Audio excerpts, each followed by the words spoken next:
You said something, Brittany, that really resonates with me, that you got into this because you love people and you want to help people, right? That's a very common tone and a very common reason that people got into this business.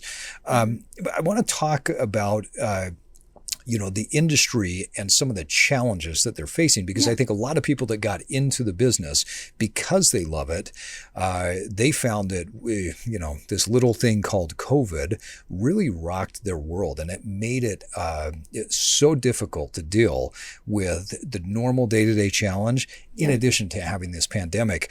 In fact, recently, Skilled Nursing News wrote that nursing home industry crisis, they're calling it a crisis on top of a crisis. In your role, I know that you hear a lot of the challenges and the problems that people are having today.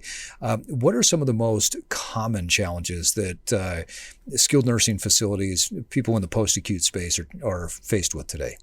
Well, I think the biggest crisis or challenge right now is just workforce. I think that's the biggest issue, is there's just not enough people that want to work in this industry. Yeah. And it used to be this is a challenge that we've been facing for a long, long time. It's been getting worse over the years, right? Yeah. So I have some facts of, it's been about a 28-year-long process that there's been a shortage in long-term care. And just since the COVID pandemic has happened, 3 in 10 nursing or CNAs so it's about 3 to 10 CNAs or nurses have thought about leaving their position in this long-term care industry. Yeah.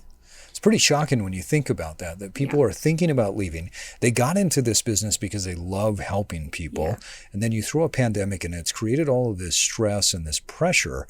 One of the things I found really fascinating, shocking, and really sad was that within the post-acute space and skilled nursing facilities in particular, there was north of 200,000. I want to say that the number was about 241,000 people that passed away in those facilities. That not only included patients, but that was staff as well. Yeah.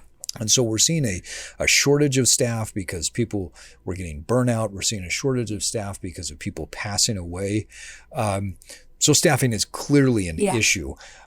What do you think some of the solutions are? I know it's got to be multifaceted, but how are you helping people to solve this staffing problem?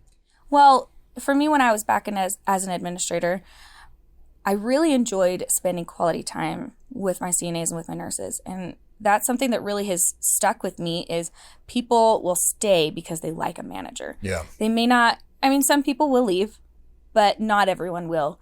And I think the biggest takeaway that we can look at from this COVID pandemic is that people are loyal. Some people aren't, but a lot of people are, especially in long-term care. There's some people who have worked at facilities for years and years and years. Yeah.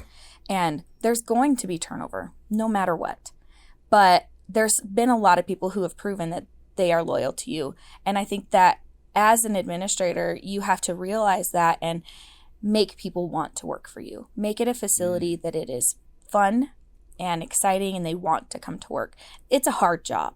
Right. Being a nurse assistant or even a nurse or an activities director or a social worker or even the maintenance guy. Right. People run into walls with their wheelchairs and create another hole and you just fixed it yesterday. It's hard and it's frustrating sometimes to come to work when it's the same thing every day. Mm-hmm. But you create those relationships with all of these residents and patients in your facilities that you become their families. Yeah. A lot of the times we have had patients in the past where they don't really have a lot of family that's involved. And the facilities become their family. And I think that was the biggest thing that even for me leaving a facility and not being involved in one for the last year, that is the biggest thing that I miss the most. I can imagine. Is the connections with all the residents and having them being so excited to come to you that day about, guess what I did in therapy, or guess what we did yesterday, we had a karaoke day or whatever. And they would come to me and tell me about all these different experiences that they had, and you can't replace that. Right. It's like being surrounded by your favorite people all day long. And there's going to be some challenges, and that's what I mean. There's a lot of challenges that you have to face every day. But a lot of it makes up with it because you're having those relationships with people.